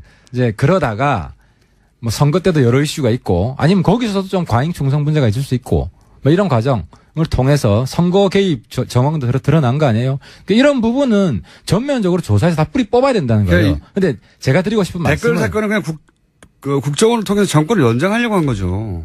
아니, 그러니까 첫 출발은 그렇다고 그렇다는 거고. 그러니까 여기서 국정원 개혁에서 필요한 거 제가 말씀드리고 싶은 것은 북한 애들이 한국 인터넷 들어와서 댓글 쓰잖아요. 그럼 국정원은 뭐 해야 되냐면은 만약에 북한 내에 인터넷이 있다면 북한 내에 포탈이 있다면 거기 가서 우리 국정원 요원들이 거기 가서 댓글 쓰는 거예요. 네, 그렇다고 치고요. 그죠? 근데 그 북한 인터넷이 없어요. 예. 그럼 뭘 해야 되냐면 거기에다가 뭐 삐라를 뿌리든지. 뭐 IP를 차단하는 거예요. 그러니까 북한 애들이 여기 댓글 쓰는 거나 우리가 거기 삐라 뿌리는 거나 대응하는 거예요. 아니면 뭐 라디오를 방송을 튼다든지 TV 방송을 튼다든지 그런 식으로 했어야 됐는데 그러니까 좀 전에 우리 우리 김호주 총수님도 약간의 발언에 이제 오답을 했는데 그 대응을 해야 된다. 그건 민주주의 대가로 포기를 했어야 된다는 거죠. 아니 대응이라는 건 예를 들어서 뭐 IP를 차단하든가 그 다른 방식으로 해야지 대남 공작을 하면 어떡합니까? 그렇죠. 그러니까 그게 그 국내 정치 개입이라는 의식이 박약했던 거죠. 왜냐하면 국정원이 과거부터 쭉 국정 홍보를 담당해 왔기 때문에. 근데 국정 홍보 차원이 아니라 예를 들어서 야당을 탄압하거나 아니면 특정 뭐 호남을 공격하든가 이건 상관이 없는 얘기잖아요, 사실은. 아니 근데 이게 정권 연장하려고 하는 거죠. 완전히 상관없는 이야기는 아니에요. 그러니까 내가 그래서 요걸 좀 들어먹을 수가 있을 건데. 요걸로 100개 채우시려고 하시는구나. 북한 애들이 댓글 쓰는 게요. 야당하고 똑같은 이야기를 해요. 예를 들어 한미 FTA 추진하면 한미 FTA 반대하자. 북한 애들 그런 댓글 쓰고. 그러니까 지금 북한 애들이 상당히 지능적으로 이제 대남 공작을 하고 있는데 방금 100개 넘었다네요. 야당 애들이 야당이 하는 이야기, 반정부 단체에서 하는 이야기들을 똑같이 해요. 아니면 그럴 수는 있는데 그런 일부 주장이 있을 수 있는데 그걸로 어떻게 지금 국정원 댓글 사건을 전부 다 덮습니까? 그러니까 북한을 상대하려다 보니까 이렇게 했다고. 아니 그게 아니고 내가 지금 국정원을 대신해서 변명을 해주는 게 아니라 출발을 그럴 수 있다. 그래서 그게 잘못된 거다. 그 출발 자체가 잘못된 거다. 그럼 이거 어떻습니까? 이해는 했습니다. 근데 국정원이 그런 인식을 가지다 보니까 이게 정치 개입이라는 인식을 잘 못해서 그랬을 수 있다. 첫 출발은. 나중에는 그렇죠. 정치 개입이 확실한데 그렇게 이제 일부 이해해 주신 건데 저는 뭐 동의가 안 되긴 하나. 그래도 처벌받을 건 처벌받아야 된다는 거죠. 동의가 안 되긴 하나. 그런 시각이 있다는 걸 이해했습니다. 오늘 마지막 질문은 그러면 이명박 대통령의 책임은 없는 겁니까? 야, 그건 뭐 조사하겠죠, 이제. 뭐 청와대에서 어떻게 보고가 됐고. 주호영 원내대표가 발끈하는 것도 사실은 이게 이명박 대통령한테 가까워. 근데 저는 이 부분에 있어서 추미애 대표도 좀 실수를 하는 게 저는 그렇게 생각합니다. 대통령에 대한 우리 국민의 인식인데 노무현 대통령을 안타깝게 우리가 잃었잖아요. 그러니까 왜 그랬냐면은 좌파만의 대표라고 생각한 거예요, 보수에서는. 그러니까 아무리 때려도 우리 국민의 대표가 아니다. 그러니까 똑같은 인식이 MB한테도 있는 거예요. 저 사람은 일부 우파만의 대표지 국민의 대표가 아니었다. 무슨 이야기냐? 대통령에 대한 공격은 전직 대통령에 대한 대통령일지라도 공격은 어떤 구체적인 근거가 있을 때 하는 그런 우리 국가의 대표, 우리 국민의 대표를 지냈던 사람에 대한 적어도 민주정부 이후에는 그 정도 인식을 갖출 필요가 있다. 그러니까 좌파 진영의 대표의 불행한 죽음을 봤다고 해서 거기에 대한 보복 심리가 있는 거예요, 실제로. 그 공격하는 사람들은 추미애 대표가 단적인 거잖아요. 매국노다. 물론 MB가 알바들 조직해서 댓글 공작하세요. 그런 거 했으면 저는 MB도 심판받아야 된다고 생각해요. 하지만 구체적으로 알바를 조직하라고 했을까요? 지금 나온 거는 단순 추측을 가지고 노무현 대통령에 대한 보복 심리가 많이 작용하고 있는 거 아니냐. 야당 측에서는 물론 문재인 정부는 그렇지 않다고 생각합니다. 이명박 대통령하고 연결하려고 하는 것은 복수심 때문이다. 한마디로. 그러니까 욕이 급증하고 있네요. 추미애 대표의 축하드립니다. 발언을 보면 예. 거의 이완용급으로 매국노라는 표현을 쓴 것은 친일파급으로 지금 매도를 했는데 서로 그렇잖아요. 지금 좌파는 우파를 친일파라고 매도하고 있고 우파는 좌파를 여태까지 종북이라고 매도했어요. 제가 욕을 들으면서도 이런 대립은 이런 불행한 정치의 대립은 이제 끝내자. 알겠습니다. 자, 오늘은 욕 할당량 다 채우셨고요. 그래서 맛배기니까 예, 첫 예. 시간이니까 요 정도 하고요. 하지만 이 요사는 앞으로도 몇 번 더 할 것 같죠, 그죠? 댓글 사건이.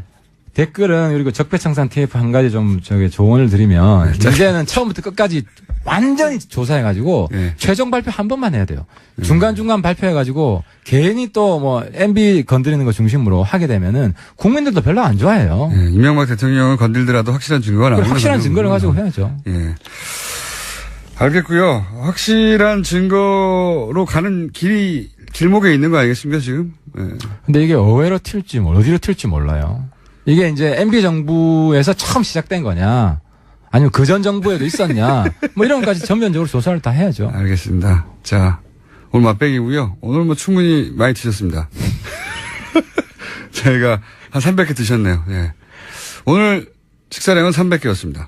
지금까지 바른정당의 하태경 최고위원이었습니다. 감사합니다. 예, 고맙습니다. 불친절한 에이어스. 하태경 의원님 정말 재치 있으시네요.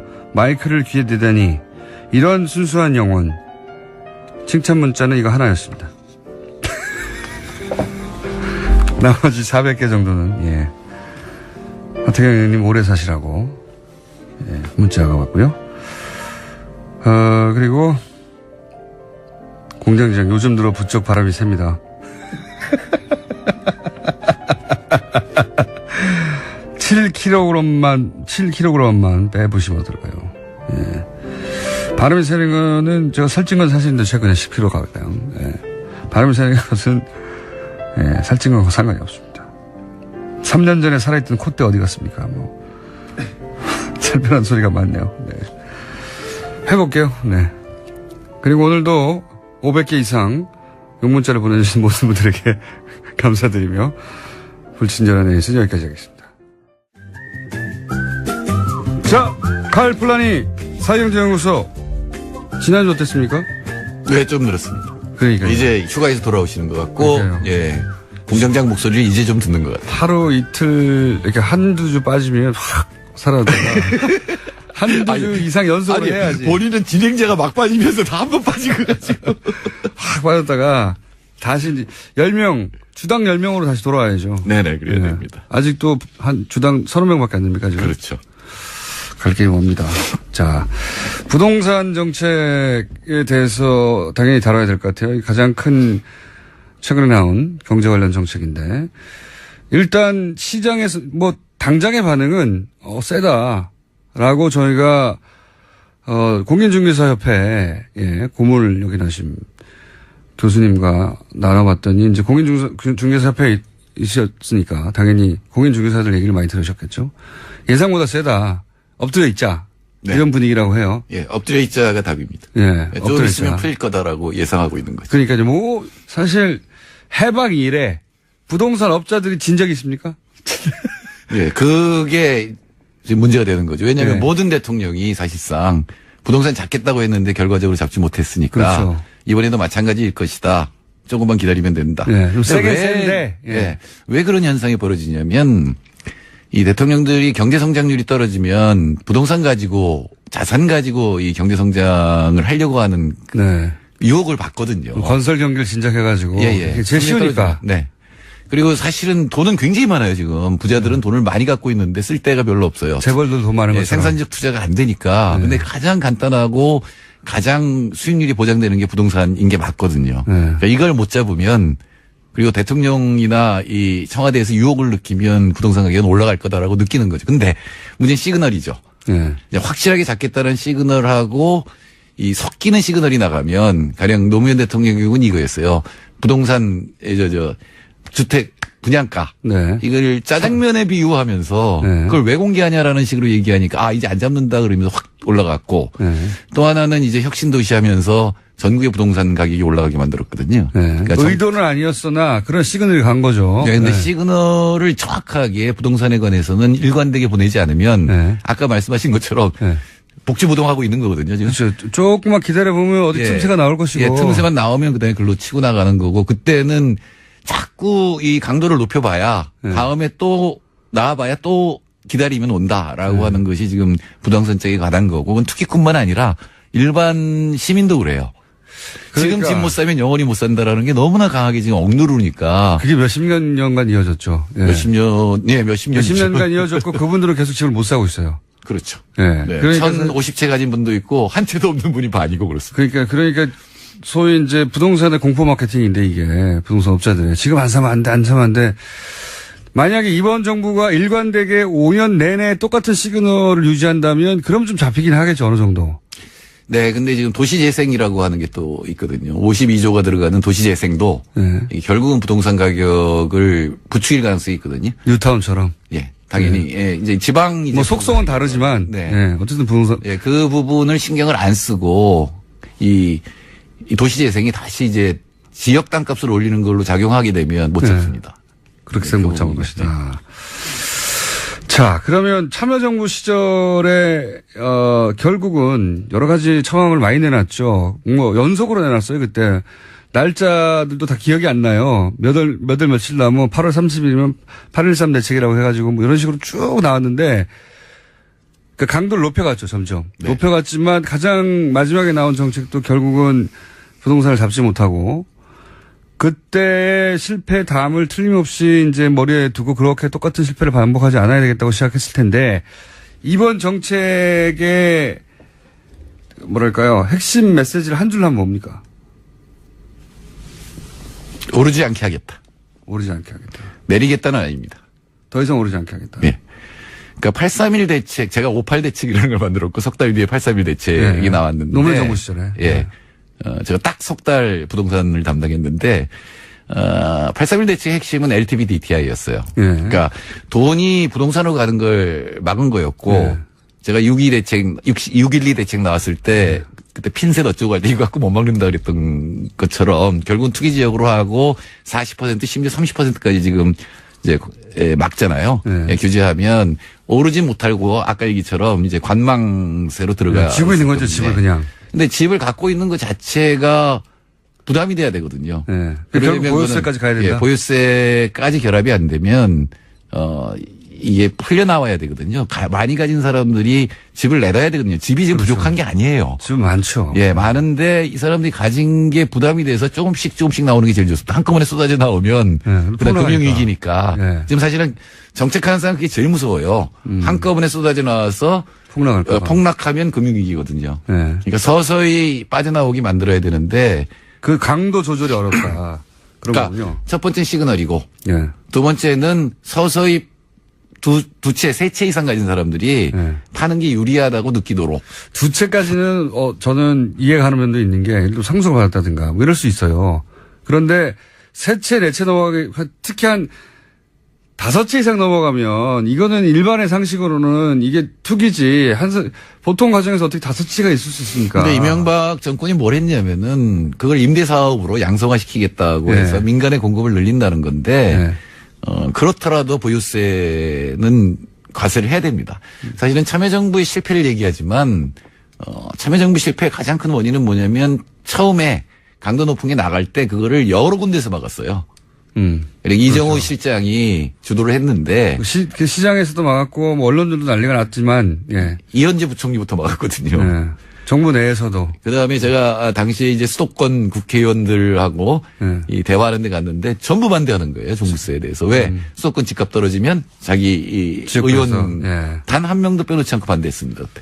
그러니까요. 그러니까 그런 것들이 메시지가 못 막는다는 메시지를 계속 보내는 거고 내부에서부터 계속 완화가 되면 그러면 이제 확실하게 이제 시장은 틈만 노리는 거죠. 시장은 정부를 두려워하지 않게 되는 거죠. 예. 정치학은. 근데 문제는 제가 보기엔 지금 청와대가 그런 시그널을 틈새를 보여주고 있어요. 왜냐하면 장하성 실장은 자본소득은 별로 문제가 없다는 얘기를 했어요. 책에서. 네.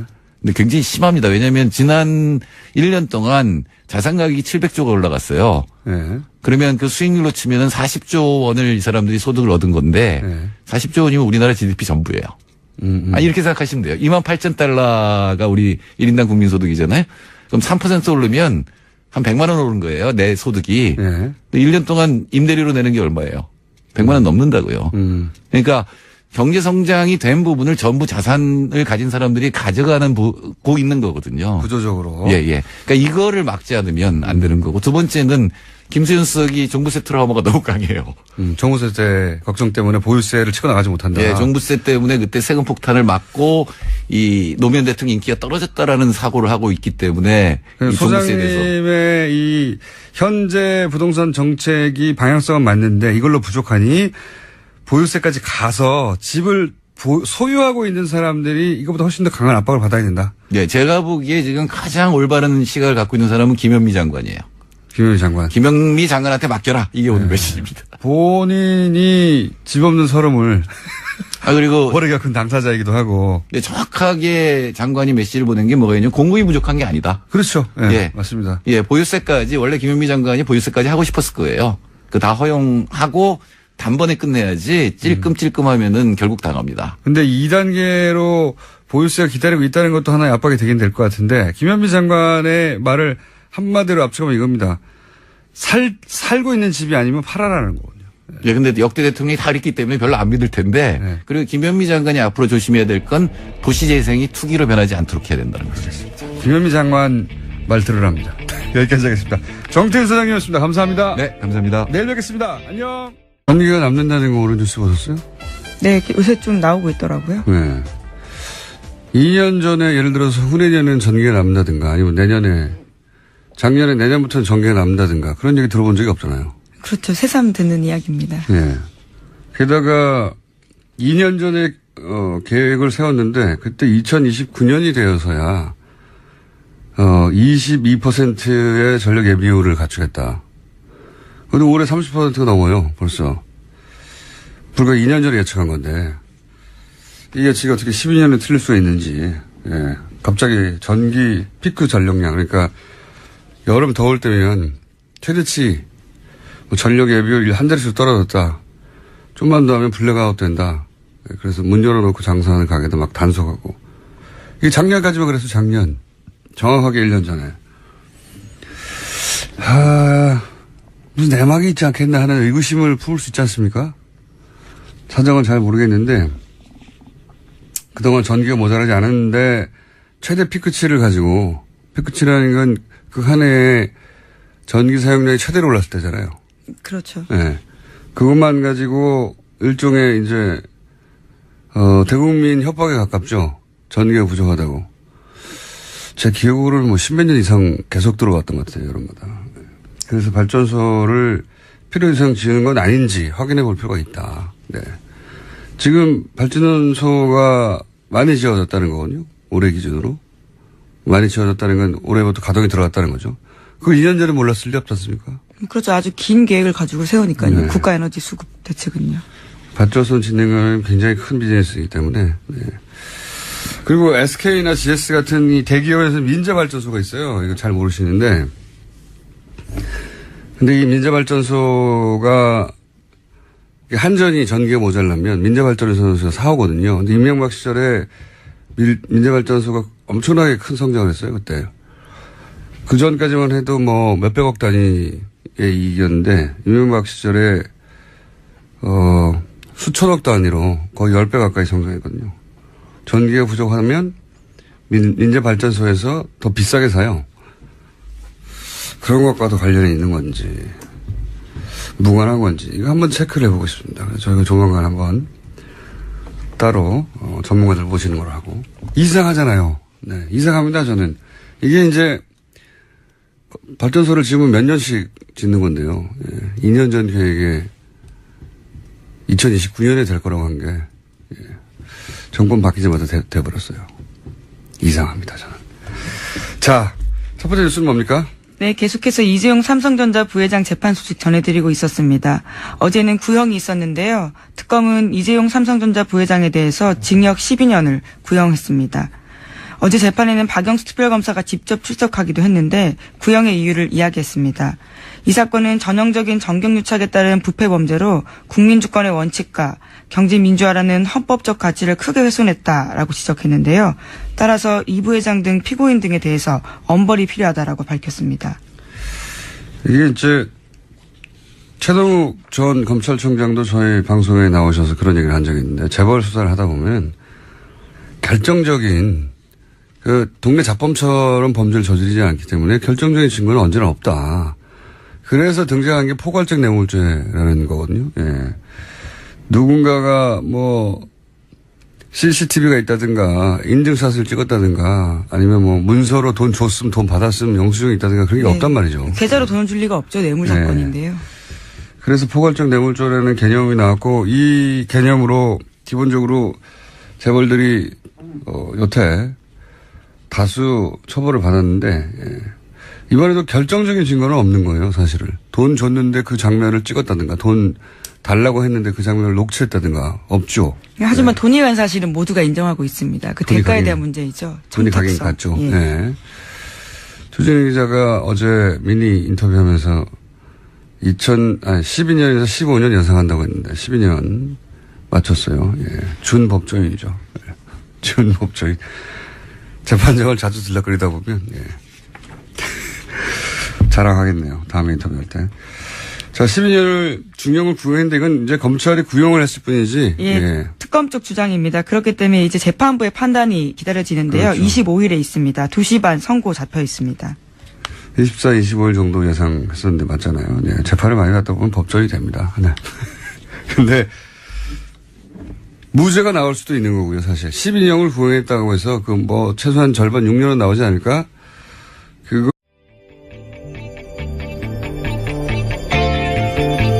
안녕하세요, 김호준입니다. 매년 여름이면 반복되는 폭염, 전력 예비율 바닥, 블랙아웃 우려, 기사가 올해는 없습니다. 작년 여름에도 예비율이 한 자릿수로 떨어졌다고 냉방기기를 가동한 채 문 열어놓고 장사하는 가게들을 지자체에서 단속하는 기사가 많이 나섰습니다. 그런데 올해 전기 수요는 지난해 최대 피크치와 차이가 없습니다. 그럼 왜 이렇게 전기가 남느냐? 산업통상자원부가 2년 전 예측한 전력수급계획상 2029년까지 예비율을 22% 확보하겠다고 했는데 올해 이미 30%를 넘었다고 합니다. 어떻게 이런 일이 벌어진 걸까요? 전력 수요 예측을 잘못해서 목표치를 12년이나 앞당겨서 초과 달성한 건가요? 아니면 그동안 전기가 부족하지 않은데 부족하다고 과장을 했던 건가요? 그것도 아니면 부족했던 건 맞는데 이해관계자들 때문에 부족분 이상의 발전소를 지은 건가요?